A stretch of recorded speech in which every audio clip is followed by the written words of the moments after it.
중국에는 삼자교회라는 것이 있습니다. 국가에서 인정하는 교회예요. 그러나 사실상 이곳은 교회라고 보기가 어렵습니다. 코로나가 한창일 때 이곳에서는 애국심을 고취한다고 시진핑 주석의 전염병 퇴치 성과를 찬양하는 내용을 다루는 그런 곳이 삼자교회라는 곳입니다. 이것과 다르게 진짜 교회는 가정교회라 불리는 교회들이 있습니다. 이 공안들, 이 중국의 경찰들이죠. 공안들이 탄압 가운데서도 곳곳에서 숨어서 예배를 드리는 교회들입니다. 제가 중국의 선교를 다닐 때 경험한 가정교회 하나는요, 레스토랑 사업을 하시면서 주일이 되면 이 레스토랑 문을 다 걸어 잠굽니다. 그리고 미리 약속된 성도들이 모입니다. 밖에서 보이면 안 되기 때문에 커튼을 모두 쳐요. 암막 커튼을 칩니다. 그리고 작은 조명을 켜고 예배를 드립니다. 찬양을 크게 할 수도 없고 크게 기도할 수도 없습니다.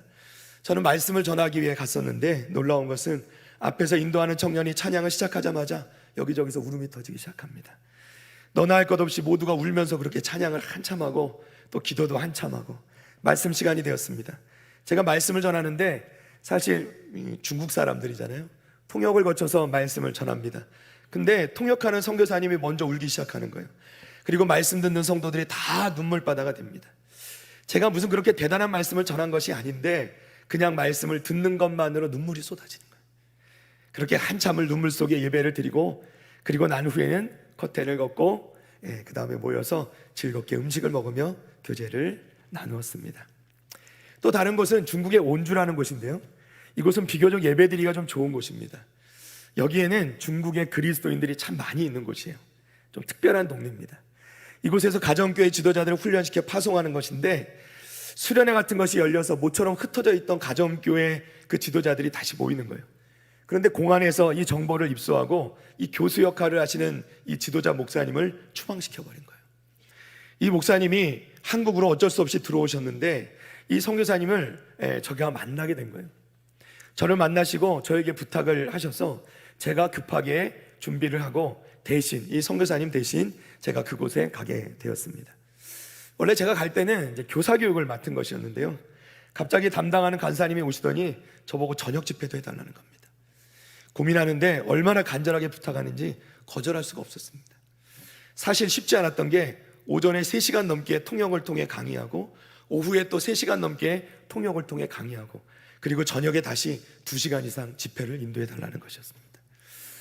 그런데 어쩔 수 없이 거기 머무르는 4일 동안 집회를 할 수밖에 없었습니다. 왜냐하면 그곳에 모인 가정교회 지도자들 때문이었어요. 가정교회 지도자라고 하니까 다 어른들일 것 같지만 사실은 어린 학생들이 대부분입니다. 우리나라로 말하면 중학교 3학년 나이의 지도자도 있고요, 다들 고등학생 나이고 몇 분만 좀 나이가 있는 분들이었어요. 그리고 가르쳐주면 얼마나 집중해서 배우고 적어가면서 공부를 하는지요. 또 저녁에 집회에는 말씀을 얼마나 잘 듣는지, 그리고 더 놀라운 것은요, 그렇게 오전 오후 다 교육을 받고 저녁에 말씀 집회까지 다 하고 났는데 이 지도자들이 밤새 잠을 안 자는 거예요. 밤새 뭐하냐? 그날 배운 것을 복습하고 말씀을 공부하고 또 기도하고 또 기도하고 아침에 가보면 다들 거의 꼴딱 밤을 샌 채로 이 공부하는 곳에 모여 있는 것을 보게 됩니다. 제가 물어봤어요. 왜 저렇게까지 해야 됐냐고. 그랬더니 이제 곧 자기들이 사는 곳으로 돌아가야 되는데 그곳에 가면 이렇게 마음껏 말씀을 보거나 기도를 하거나 할 수가 없다는 거예요. 그리고 그 상황 가운데 자신들이 예배를 이끌어 가야 되기 때문에 지금부터 철저히 준비가 되지 않으면 안 된다는 것이죠.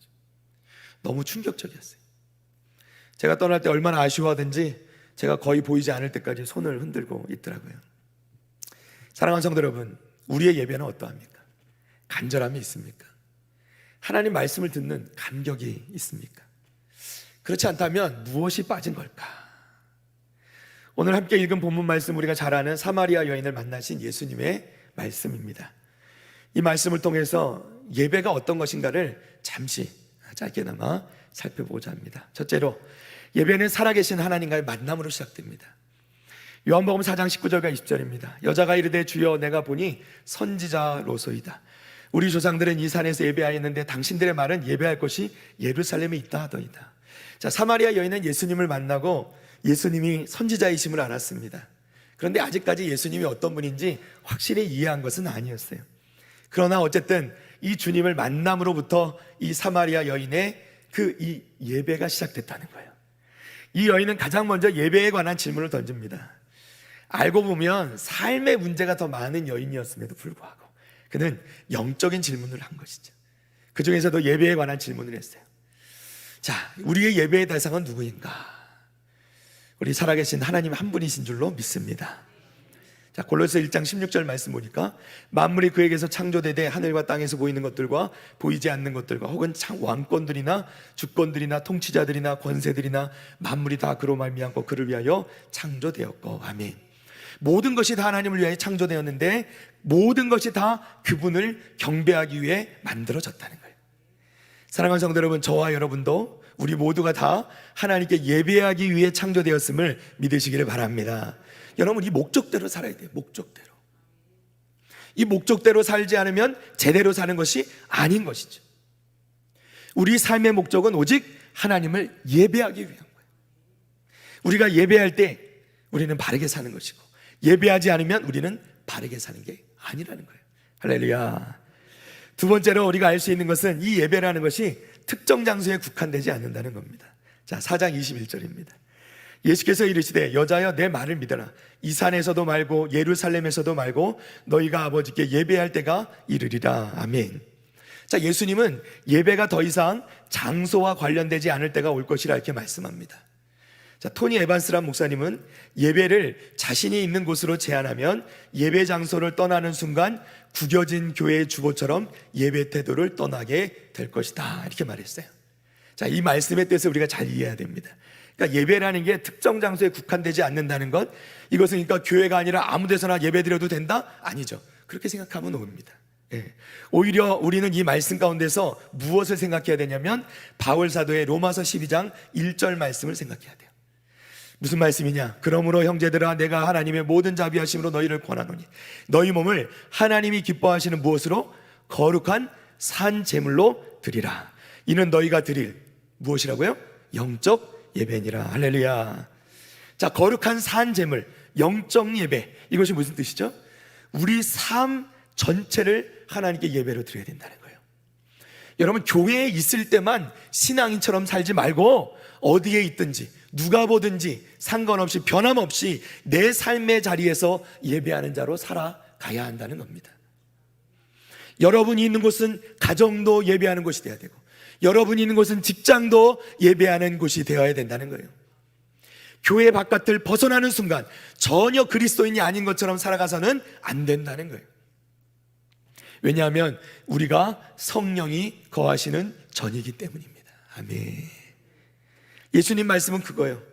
너희가 이 산에서도 말고 예루살렘에서도 말고 너희가 어디서나 예배를 드릴 수 있는데 그 예배를 드릴 수 있다는 게 뭐냐면 예수님이 승천하시면서 우리에게 선물로 주신 보혜사 성령 하나님이 우리 가운데 거하심으로 우리가 거룩한 성전이 되죠. 그래서 우리는 어디서나 예배하는 자가 될 수 있는 것이죠. 그러나 또한 우리는 언제나 예배자의 삶을 살아가야 될 줄로 믿습니다. 어디에 있든지 우리가 교회가 되는 거예요. 여러분이 어디에 있든지 여러분이 있는 곳이 북일교회가 되는 것을 여러분 믿으시기를 바랍니다. 그러니까 여러분이 다 여러분한테 써붙이고 다니는 거예요. 북일교회라고. 그러니까 어디 가서든 직장에서든 가정에서든 뭐 친척들을 만나든 어디 있든 동네 마실 나가서 동네 주민들하고 이야기를 나누든 상관없이 여러분 모두 교회다라는 것을 잊지 마시기를 바랍니다. 세 번째로 우리는 우리가 예배하는 분이 누구신가를 분명히 알아야 됩니다. 4장 22절 말씀입니다. 너희는 알지 못하는 것을 예배하고 우리가 아는 것을 예배하노니 이는 구원이 유대인에게서 남이라. 아멘. 자, 이 말씀은 좀 이 배경을 알아야 되는데요. 너희는 이렇게 얘기할 때 사마리아 여인이죠. 사마리아 사람들을 의미합니다. 사마리아인들은 모세 오경만을 성경으로 인정합니다. 하나님 말씀으로 인정해요. 그래서 예배의 대상을 정확히 알지 못했습니다. 반면에 유대인들은 구약 성경 전체를 하나님의 말씀으로 믿고 그 성경에 의해서 정한 장소에서 예배를 드렸어요. 그리고 결국 메시아이신 예수 그리스도께서 그 유대인들 가운데서 나심으로 말미암아 세상의 구원을 가져올 백성으로 선택을 받은 것이 바로 이 유대인들이었다는 것이에요. 그래서 유대인들은 사마리아인들과 다르게 자신들이 예배하는 자를 분명히 알고 있었다는 것이죠. 자, 디모데후서 1장 12절입니다. 이로 말미암아 내가 또 이 고난을 받되 부끄러워하지 아니함은 내가 믿는 자를 내가 알고. 어떻게 해요? 내가 믿는 자를 내가 알고 또한 내가 의탁한 것을 그날까지 그가 능히 지키실 줄을 확신함이라. 아멘. 할렐루야. 사랑하는 성도 여러분, 우리가 무엇을 믿는지가 매우 중요하죠. 그리고 우리가 무엇을 믿는지를 아는 것도 중요합니다. 막연하게 무엇이든 믿으면 구원받는 것 아닙니다. 여러분, 막연하게 우리가 모르는 것, 요즘의 현대의 신앙의 특징이 뭐냐면 알지 못하는 것을 믿는 거예요. 자신들이 믿는 것이 무엇인지도 알지 못하고 믿습니다. 막연한 것을 믿어요. 우리는 전문용어로 철학적으로 포스트 모더니즘이라고 얘기하는데 그저 그냥 막연한 것을 믿습니다. 그러나 우리는 막연한 것을 믿는 게 아니라 살아계신 하나님을 믿는 것임을 여러분 믿으시길 바랍니다. 우리가 무엇을 믿느냐에 따라 우리의 앞날의 미래가 결정되어지는 거예요. 모든 길이 다 천국으로 통하는 것은 결코 아니라는 것을 여러분 기억하시기를 바랍니다. 자, 마지막 네 번째, 우리가 예배에 대해서 알아야 될 것은요, 영과 진리로 예배해야 한다는 것입니다. 오늘 본문의 말씀이기도 하죠. 23절, 24절. 우리 다 같이 다시 한번 읽어볼까요? 시작. 아버지께 참되게 예배하는 자들은 영과 진리로 예배할 때가 오나니 곧 이때라. 아버지께서는 자기에게 이렇게 예배하는 자들을 찾으시느니라. 하나님은 영이시니 예배하는 자가 영과 진리로 예배할지니라. 아멘. 할렐루야. 자, 영과 진리로 예배한다. 어떤 의미죠? 우리가 많이 듣는 얘기지만 항상 까먹어요. 해석의 차이가 좀 있긴 하지만 문법상으로 보면 이것은 성령과 진리 안에서 예배를 드린다, 이렇게 해석하는 것이 맞습니다. 성령과 진리 안에서, 성령과 또는 말씀 안에서 예배를 드린다. 형식적으로만 예배를 드리는 것이 아니라 진리의 영이신 성령님을 우리 마음 가운데 모시고 진정한 마음으로 드리는 예배를 말씀하는 거예요. 영과 진리로 예배할 때가 오나니 라는 말씀은 예수님께서 보내주실 그 보혜사 성령 하나님께서 우리 가운데 임재하실 때가 오고 그때야 비로소 우리는 영으로 그리고 진리로 예배 드릴 수 있게 된다. 그래서 우리는 그 성령 안에서 진리의 말씀을 붙들고 진정으로 예배할 수 있게 되었음을 여러분 믿으시기를 바랍니다. 여러분, 형식적으로 드리는 예배를 하나님께서는 받지 않으십니다. 여러분, 우리가 예배하는 자리에 앉아 있으면서도 머릿속으로는 다른 생각으로 가득 차 있는 것, 이건 예배하는 것도 아니고 아무것도 아닙니다. 이것은 결코 하나님을 영화롭게 할 수 없는 것이죠. 우리는 우리의 마음으로, 전심으로 우리가 가운데 계신 성령 하나님을 의지하고 그리고 말씀을 붙잡고 하나님께 예배 드릴 때 비로소 참된 예배로 하나님께 나아갈 수 있는 줄로 믿습니다. 말씀을 정리합니다. 사랑하는 성도 여러분, 우리 가운데 진정한 예배가 날마다 있어지기를 축복합니다. 삶의 예배가 있어요. 삶의 예배가 있어야 돼요. 삶의 예배. 다른 것이 아니라 우리가 하나님께 바르게 예배하는 예배자들이 돼야 돼요. 우리의 삶 가운데서 항상 우리는 어디에 있든지 어떤 순간이든지 누구와 함께 있든지 예배자의 삶을 살아야 됨을 여러분 꼭 기억하시기를 바랍니다. 오늘 말씀해 보니까 하나님께서는 예배하는 자들을 찾으신다 말씀했어요. 예배하는 자들을 찾으신다. 우리가 하나님이 찾으시는 바로 그 예배자 되기를 주님의 이름으로 축원합니다. 기도하겠습니다.